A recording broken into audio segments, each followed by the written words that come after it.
is specific information that's required on a horse feed tag or on the feed bag, I'm going to spend a few minutes discussing some of the regulations and how they came to be, as well as the agencies involved.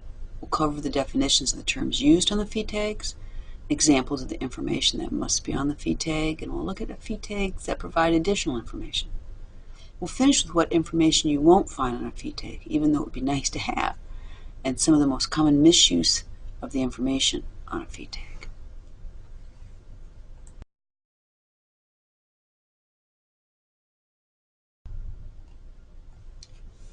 To give you a frame of reference for the rest of the discussion, again, I'm going to highlight the take-home messages now.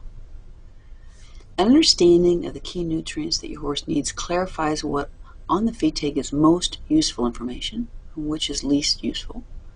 Once you know your horse's requirements for key nutrients, you can use the feed tag along with any additional information you've gathered from the feed manufacturer if necessary to choose a feed. There are many different commercial feeds in the market. Some are better than others. In order to critically evaluate and compare them, you need to have an understanding of the key nutrient requirements. If you determine that the feed is a good choice for your horse, follow the feeding directions. Keep in mind that the end goal is to find a feed that most closely matches your horse's needs and is compatible with his gastrointestinal tract physiology.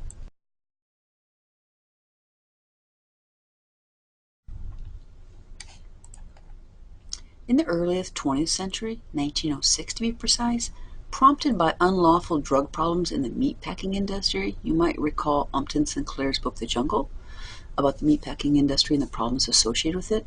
In response to those problems, the 1906 Food and Drug Act was passed. It prohibited the addition of any ingredient that would substitute for food or conceal damage or pose a health hazard. Moreover, the food or drug label could not be false or misleading, and the presence of dangerous ingredients had to be listed.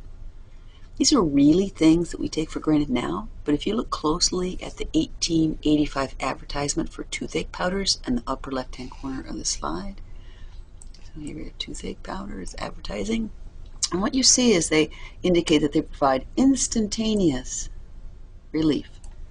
And that was not too surprising considering they did so by virtue of the cocaine that they contained.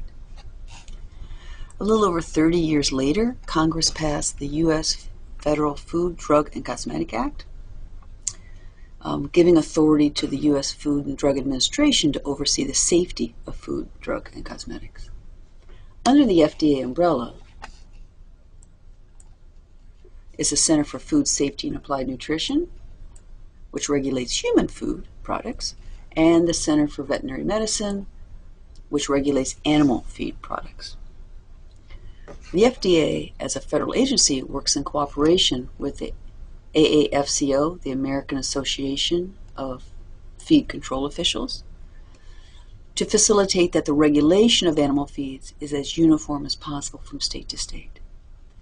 Just to note, the AAFCO sets quality and safety standards for animal and pet feed, but it is a voluntary membership association and has no regulatory authority the way the FDA does in terms of enforcing regulations.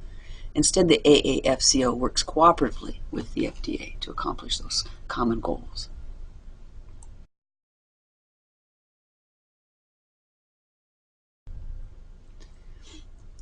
There's an annual publication with yearly updates so you can keep current regarding the most recent model feed bill, a list of the accepted ingredients, and any regulations regarding labeling. So as those things change, a new publication is put out each year.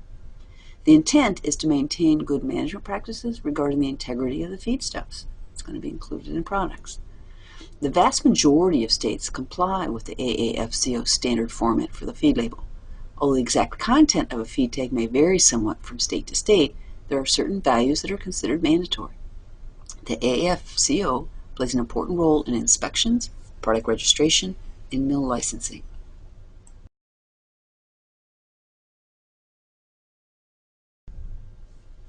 These certainly aren't all of the definitions that you might find of interest, but I focused on those most directly applicable to our discussion on understanding a feed tag.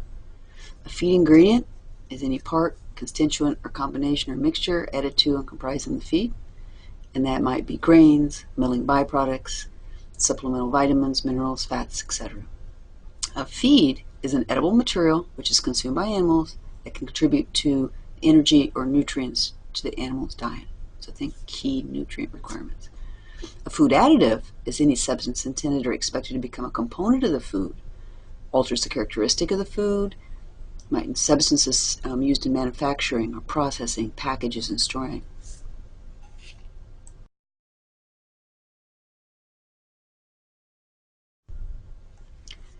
Additional definitions that you'll hear frequently from during this lecture and just out in the general horse nutrition interest population is a commercial feed, where all materials which are distributed for use as a feed or for mixing for a feed.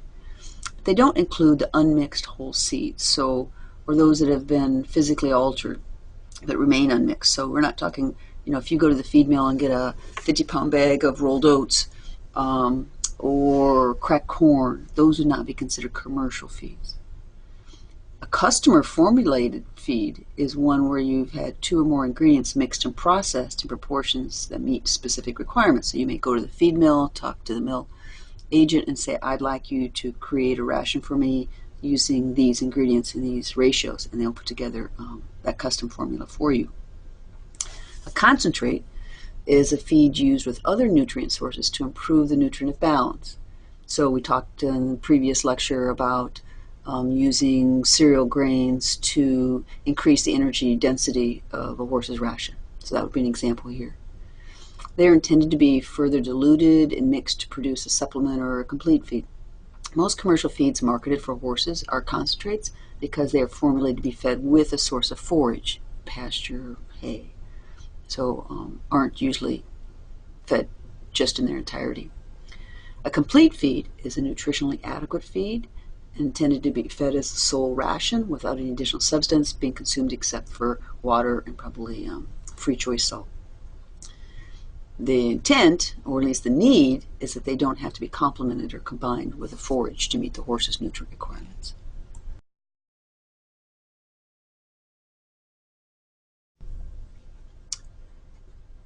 What you need to have on a feed tag, what's required to be on a feed tag, has to be included. Information such as the product and brand name. Think of how you refer to other feeds. When you're talking to other horse owners, you might say Triple Crowns with Growth, or Purina's this, or Kent's Dynasty Secure, or those are the product and brand names. Those are examples. The tag has to include a purpose statement, which was the horse designed for a growing horse, or an adult horse, or a pregnant mare. Some feed tags target a specific classification, while others may target multiple classifications. Frequently, the intended classification information may be part of the product or brand name, so doesn't need to be listed separately. For the example you might say is Spiller's Happy Hoof. So the purpose is to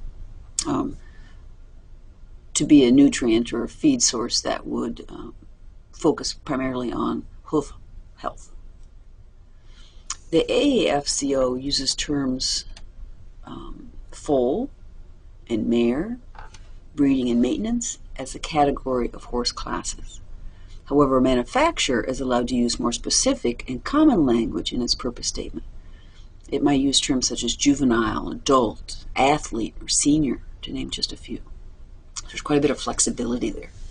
The intent of the more focused purpose statement is to help the horse owner to select the best match for their particular horse. In theory, that is great, and it's likely frequently the case. But the difficulty is that no 2 companies that manufacture horse feeds agree on just what the nutrient content should be in each of those instances. So that will help you maybe narrow down your search if you have a young growing horse or a hard-working athlete. You're still going to want to try to choose between the commercial products that are available using the feed tag information to make the best selection for your particular situation. The purpose statement should also indicate if there's any medication that has been added to the feed. That's a common practice with feeds designed for other livestock species, but isn't something you see with horse feeds. Still, by law, if a medication was included in the formulation of the feed, it has to be listed with the purpose statement. Frequently, a description of the feed format, for example, pelleted, textured, that's kind of the industry name for what most of us call a sweet feed, mixed grains with some dried molasses added for some flavoring and to kind of hold everything together, or it could be an extruded feed. That information will be included. The next requirement is that a guaranteed analysis, which provides information on the concentrations of the required nutrients in the feed. Besides the required analysis, some companies will also include the concentration of other ingredients. So there has to be, as you can see over here in the right-hand slide, there's a guaranteed analysis of crude protein, crude fat, crude fiber, calcium maximum, calcium minimum, phosphorus at a minimum, and then the trace minerals, copper, selenium, zinc, and the fat soluble vitamin, vitamin A. Those are required to be listed under the guaranteed analysis with the concentration for each. Okay. However, some companies, like I said, you might be interested in what the biotin concentration is or the vitamin E concentration, and they might add that, but they're not required to do that. You also see the list of ingredients. There's an ingredient statement.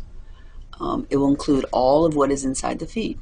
Just like a human food label, the first ingredient listed is in the greatest amount, and the last is in the least amount.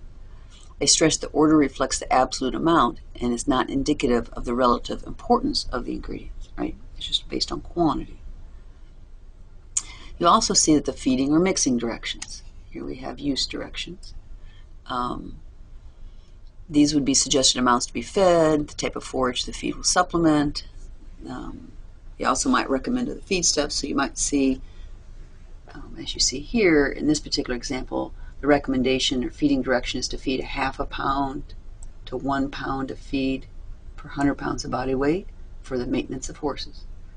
Sometimes it will also say something like in conjunction with X amount of forage or fresh, clean, temperate water, but that's not required. Supplemental information will include any cautions or warnings that the feed is used safely. You might expect to see some cautions associated with some trace mineral content. Something along the lines of additional sources of selenium should not be fed with this product because the product is meeting the horse's requirements, and selenium has probably one of the narrower ranges for safety. And last would be the manufacturer's information. You have down here.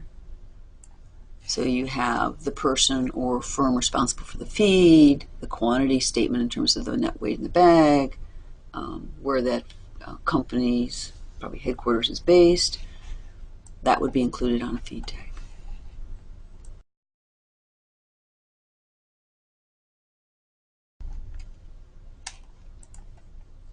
The AAFCO has a minimum labeling requirement for the guaranteed analysis of the feed or the concentration of a specific nutrient. You mentioned that on the previous time when we looked at everything that needs to be on a feed tag. The guaranteed analysis allows you as a horse owner to select the commercial feed that will combine correctly or most closely with the other feedstuffs, forages for example, that you're feeding, to provide what your horse needs. Put it all together and get your optimal situation. The feed tag must include the minimum percent of crude protein, which is the percentage crude protein is the proportion of the total weight of the feed that is crude protein. So if you have 5 pounds of feed that contains 12% crude protein, you'd have 0.6 pounds of crude protein, or 5 times 0.12 is 0.6. Some people choose their horse feed based primarily on crude protein content, perhaps without thinking or considering that the crude protein that the horse is receiving when they consume their forages. This is where I put in the plug to have your forage analyzed, so you will know the amount of crude protein the horse is already getting when it eats forages, and then you can decide, do you or don't you need a supplemental source of crude protein or not. So crude protein's first. The second is a minimum percent of crude fat. And in this case, it's 3% crude fat. The terms crude, that you see here really are indicative of the type of analysis done, and that's really beyond the scope of what I'm going to be talking about in this particular course. But certainly you can look up that information of how crude protein, crude fat, and crude fiber are determined, and where those terms came from. It relates to the type of analysis. Crude fat is an indicator of the energy density of the feed. So this feed in particular has, up here, has 3% crude fat. That's typical of what you'd find in some forage products or some cereal grains. The more fat, the more energy or calories in the feed. The third on the list was the crude fiber, which is here, which is listed at 12%. Notice that we've switched from a minimum of crude protein and crude fat to a maximum of crude fiber. So these were minimum here, and now we're looking at maximum. And crude fiber is the best indication of the overall energy content of the feed. It's inversely related to the energy content. So as crude fiber content goes up, dietary energy is going to go down in general. What you'd like to have is what is the digestible energy content of the feed. You can look at what the requirement is up on the NRC tables, and then you can look at a feed tag and say what the digestible energy content is, but that's not listed on a feed tag per se. You have to infer the energy content based on the crude fiber content. As fiber content increases, energy content decreases. Next is the maximum and minimum of calcium and phosphorus. So you have calcium minimum, minimum and maximum, and then minimum amount of phosphorus.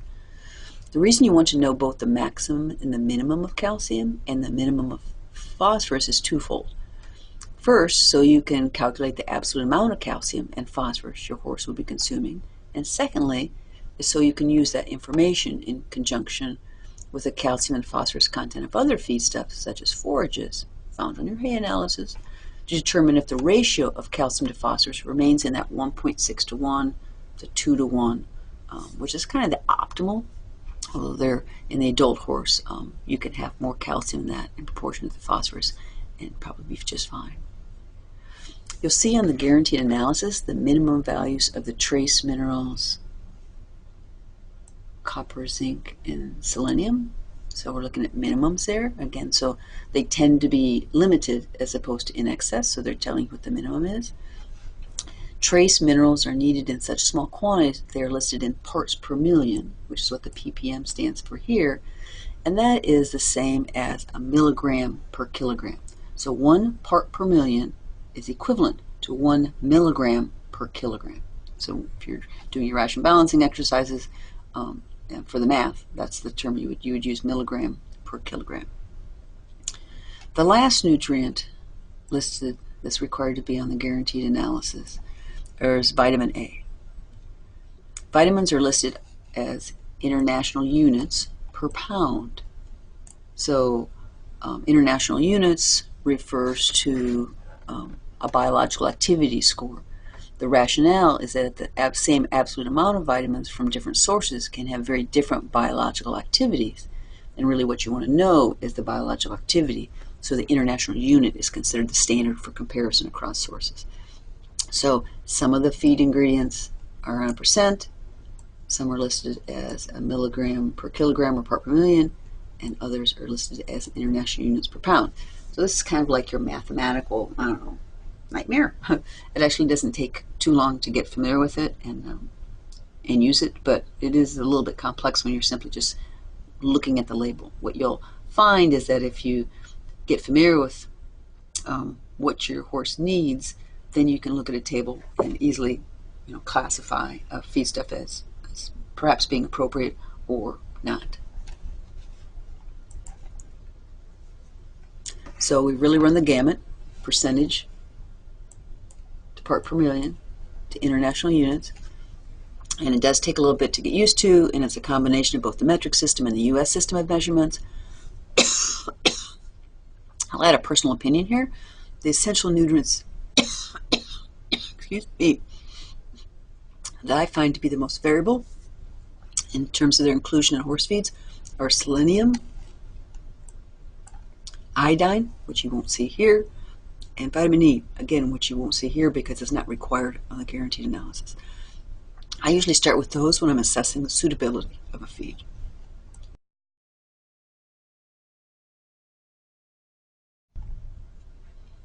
So you might reasonably ask why all of the nutrients that we know a horse needs aren't included in the guaranteed analysis. And I don't have an answer to that. I do know that in addition to the nutrients that are required in a guaranteed analysis, there are feed companies that include additional information since they know those nutrients are of particular interest, so it serves to distinguish their product from another company's product. Here is an example of a guaranteed analysis, this time for a ration balancer. It's been formulated to be fed to a horse that's eating grass forage. There's a different formulation for a ration balancer to be fed to a horse that's consuming legume forage.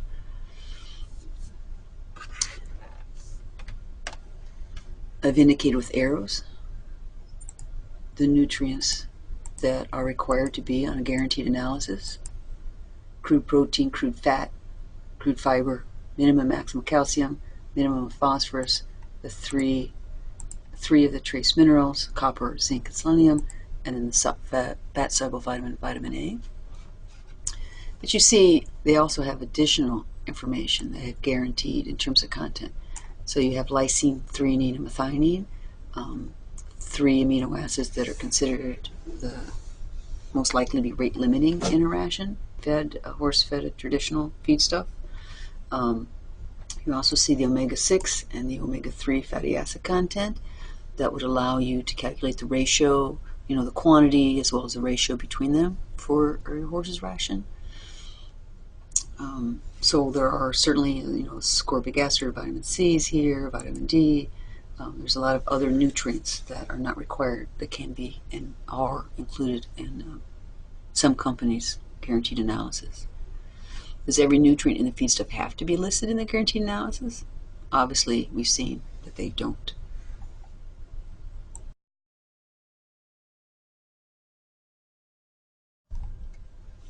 If you want to know if a horse feed contains a nutrient, you look at the ingredient statement. And sometimes you can infer what nutrient is being derived from a particular ingredient. The feed tag ingredient list that's listed first is in the greatest amount, as we mentioned before. So grain product is in the highest quantities in this particular feedstuff, and potassium chloride is going to be in the least quantity in this feedstuff. The ingredient list, according to the AAFCO, can list each individual ingredient or its collective term. The collective term is one in which serves as a generalized term for a broad class of feedstuffs. For example, a grain product, which was seen as the first ingredient in this particular ingredient list, is a collective term which can refer to corn, oats, barley, rye, etc. There's a specific list that can be in that classification. Reading a feed tag, you can't know if collective terms are used, you can't know what specific ingredient from that list of grain products was included.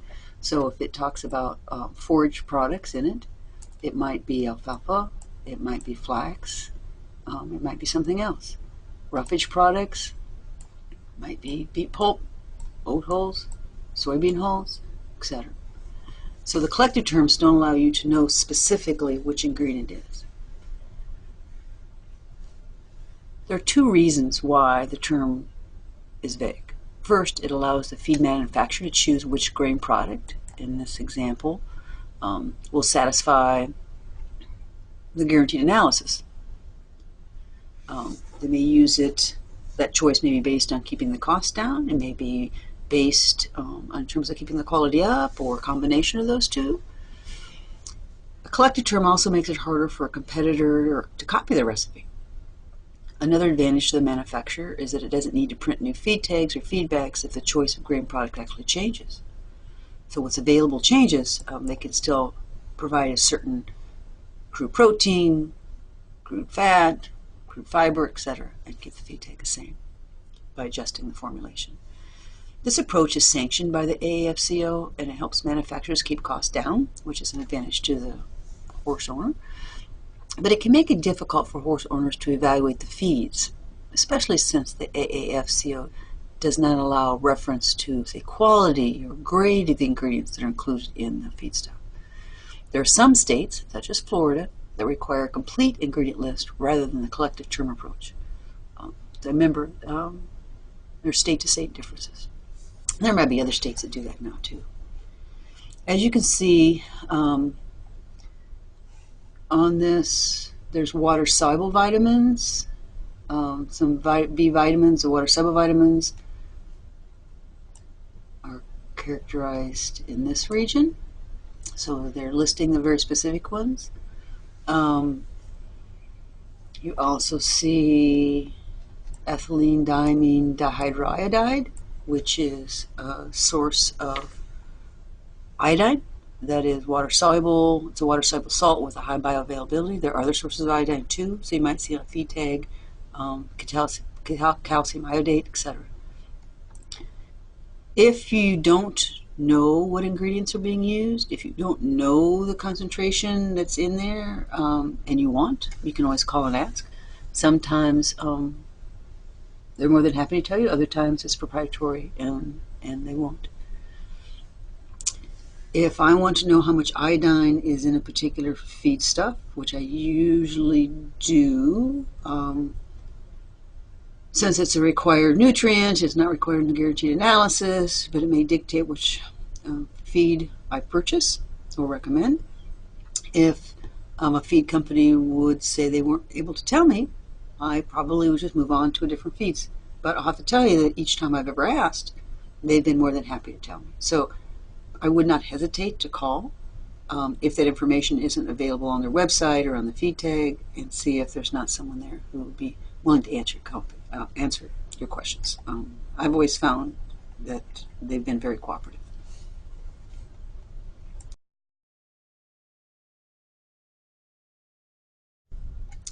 Feeding and or mixing directions are included on the feed tag to make sure the feedstuff is being used properly. That information may be fairly brief.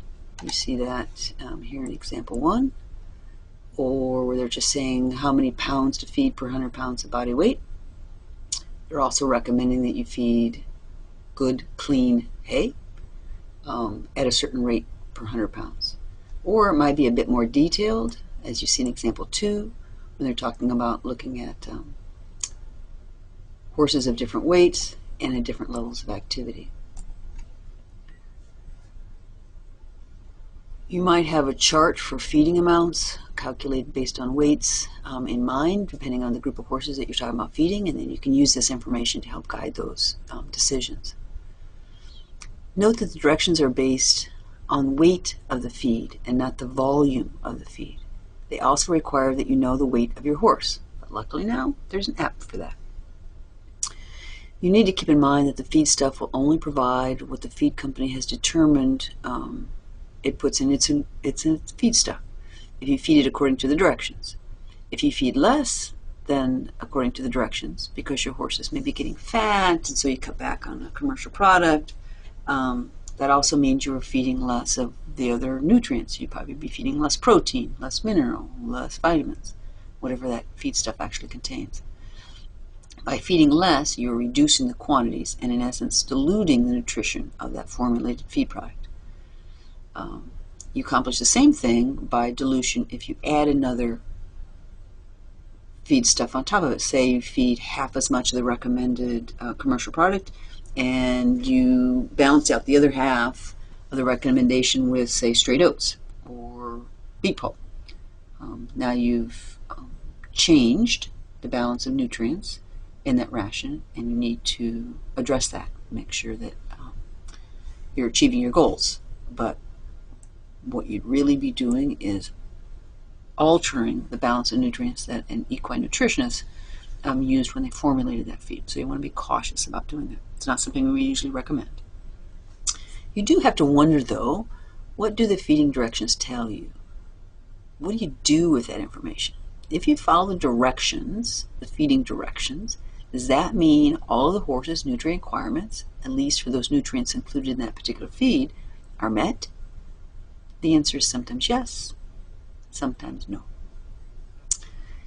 The only way to know for sure is you want to look up the amount your horse needs at a minimum using the NRC nutrient requirement for horses for a particular nutrient, and then find out the concentration in the feed of that particular nutrient multiplied by how much your horse eats. And then you compare those two numbers, what the horse needs compared to how much it's getting in its ration. What you need to be sure, though, is that you add up contribution of the nutrients from all the feed stuff. So if you're getting crude protein from your forage, if you're getting crude protein from your cereal grain mix, and crude protein from any other source, you want to add those up and then compare that to the requirement before you would know whether you're meeting the requirement or in deficit or in excess. I find it extremely satisfying to balance a horse's ration, to design a feeding program where with a combination of feed stuff your horse's nutritional requirements are understood and met. And I think for those of you who do that, you probably find it equally satisfying.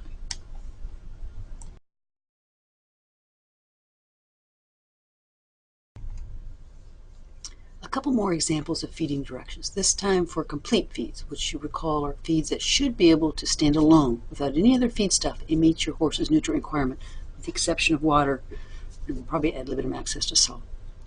Example 3 is particularly interesting. First, looking at the recommendations, if fed as a complete feed without any feedstuffs, the directions say to feed 1 to 1.5% of the body weight on a daily basis. So for a 1,000-pound horse, that would be either 10 or 15 pounds.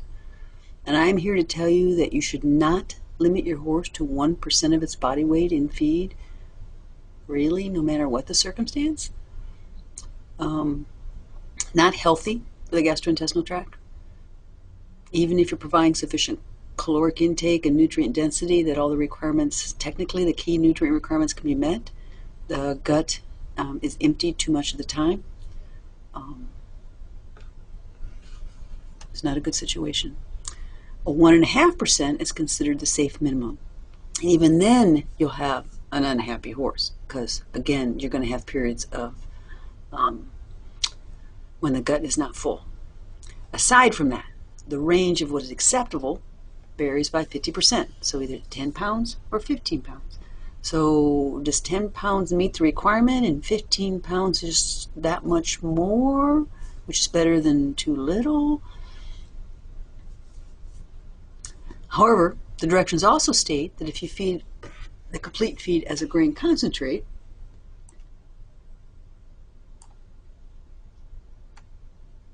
which if formulated correctly, it is not, it could be fed at a minimum of 5 pounds a day. So if we assume from the 1% to 1.5% for a 1,000-pound horse, 1% being 10 pounds, but now here they're saying you can feed it at 5 pounds. Does that mean you're providing half of the fat soluble vitamins, half of the trace minerals, and that's okay? What if it's not a 1,000-pound horse? What if it's a 2,000-pound horse? What if it's a 250-pound pony? Here is based on percent of the body weight, which would normalize it. Here, it is not. I would be concerned. Alternatively, in example 4, for complete feed, designed to be fed free choice 24/7. In other words, this is supposed to be in front of your horse at all points in time, and it will eat expectations of 3% of its body weight. That is certainly the max you would expect a horse to be able to eat. Most horses can eat 2.5%, or would willingly eat 2.5%. Some of them certainly would eat up to 3%. But if it's designed to be fed and it needs to consume 3% to meet its requirements and it doesn't eat quite that much, that might be a little bit of concern. Although a complete feed, probably in a pelleted format, this would be sufficient. Quite a bit of difference between the feed stuff and the feeding directions in example 3 and example 4, and I would expect the nutrient content of each is quite different as well.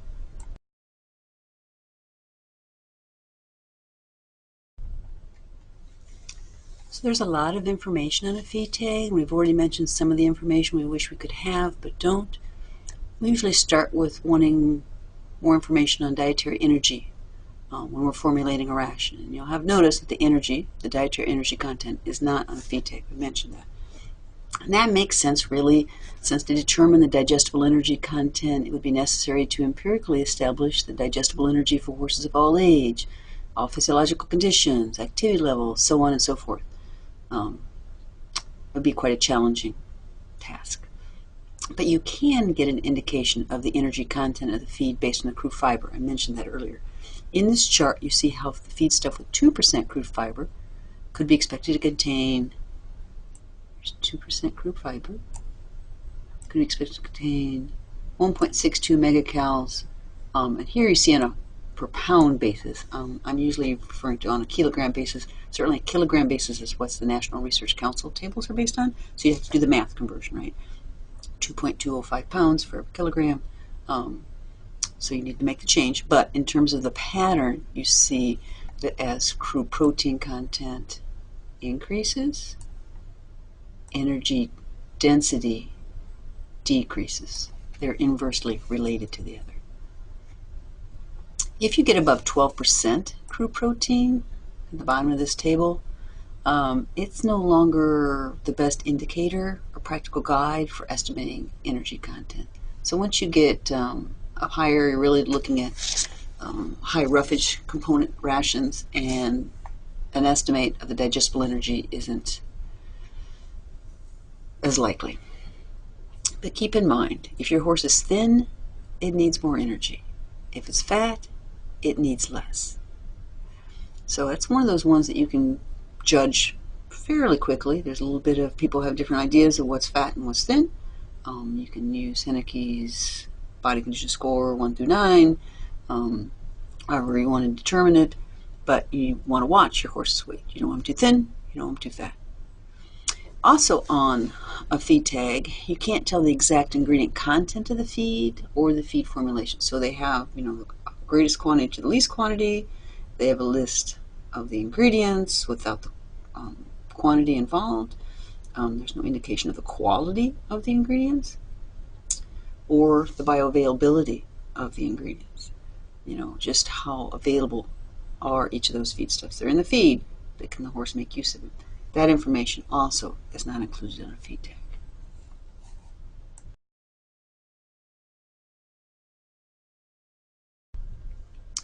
I've kind of added on the end here what I think are the most common mistakes that I've seen that people have reported to me. So in my opinion, these are the most common mistakes horse owners make when feeding a commercial feedstuff. They don't determine how much of each nutrient the horse needs, looking it up in the tables, because lots of times they don't have access to the tables, or aren't even aware that information is available, and then not comparing that to the amount that they're actually feeding. So not reconciling the amount of the nutrient in the feed with the horse's requirements. It's also very common to make the assumption that if one nutrient they did compare met the horse's requirements, then all of the other nutrients requirements were met as well. That may or may not be the case. You really need to check out each nutrient. There are a lot of reasons why people don't follow the feeding directions on the feed tag. Probably the number one reason is that horse gains too much weight. So they cut back on the amount, knowing that an overweight horse is at a greater risk for health issues, which is true. They're trying to do the right thing. The problem is that the feedstuff is also the source of trace minerals and vitamins, and to feed less is to underfeed those specific nutrients. And the impact of underfeeding those specific nutrients is not readily apparent for some time. A better choice would be to change feeds. If your horse doesn't need the energy, then switch to a feedstuff that doesn't have as much energy, one that has a more concentrated trace mineral and fat-soluble vitamin source and doesn't contain the same energy density, say in starch, as you can see in cereal grains. Or it might be a situation of economics. Some horse owners reduce feed costs by adding less than is recommended and making up the difference in energy content by top dressing the feed with a cereal grain like oats. I've mentioned that previously. Those cereal grains buyed in bulk from the feed mill are going to cost less than the commercially prepared, nutritionally balanced feed would. The problem is really the same as what we just mentioned. The ration is deficient in trace minerals and fat-soluble vitamins. In addition, by adding a cereal grain, for example, if you add oats or corn to offset the commercial feed that you're not providing, you've really altered the balance of calcium to phosphorus. Cereal grains tend to be quite high in phosphorus and very low in calcium. You've probably altered the protein content as well. Probably where I see real health issues arise is when horse owners don't add up the contribution of feedstuff. So, especially the case, for example, for selenium. I mentioned that selenium is one of the ones with the narrowest optimal range. It's still 4 or 5 fold.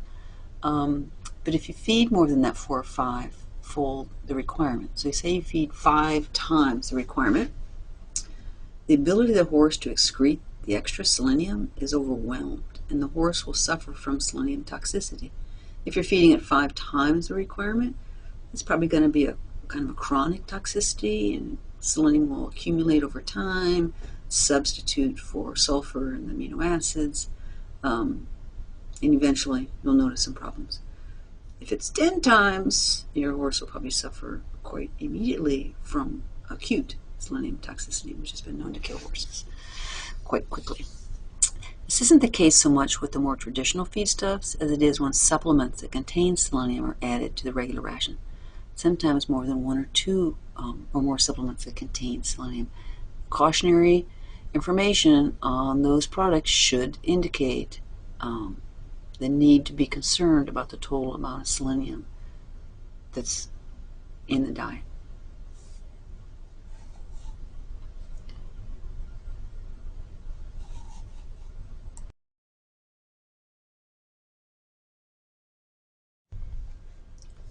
The information on a feed tag of horse feed is regulated. It includes a guaranteed analysis of the important nutrients, not all of them, but certainly some of the important nutrients, as well as the ingredient list, which serves as a source for those nutrients. Feeding directions ensure proper use of the feedstuff, or at least they should. Some are better written than others. Taken together, the horse owner can use the information to choose a feed that matches their horse's needs, even though additional information such as the quality of the ingredients and bioavailability would be nice to have. But you can get a lot of the information, most of the information that you require from the feed tag.